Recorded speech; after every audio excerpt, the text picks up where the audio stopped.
Welcome to our channel. Today we how to restore ad account performance using Meta Business Suite beginner guide step by step clearly. Open Meta Business Suite and log in to your account. Navigate to the ads section on the left-hand menu. Inspect your ad account's performance metrics. Look for underperforming ads highlighted in red or with low engagement. Click on the specific ad to review its details.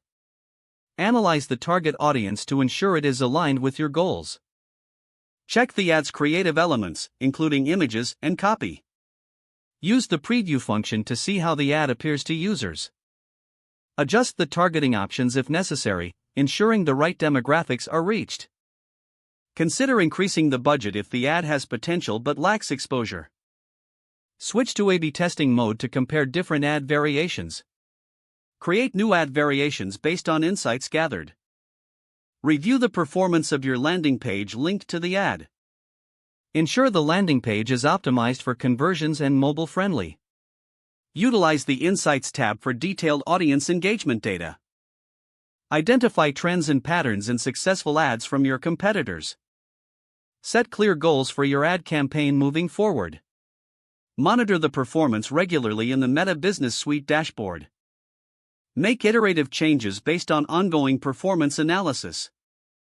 Keep testing different strategies to find what resonates with your audience. Document your learnings and adjust your overall advertising strategy accordingly. If the page does not load, refresh the browser or try again in a private or incognito window. Make sure you are using the correct email address, then retype it carefully to avoid small typos.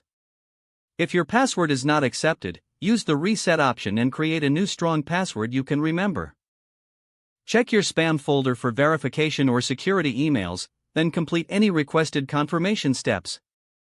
Enable two-factor authentication if available to improve account security and reduce unauthorized access risk. After signing in, review your profile details so your contact information and settings are accurate and current. If you see an error message, note it down and try again after restarting your device and internet connection. Don't forget to like this video and subscribe to our channel for more step-by-step tech guides.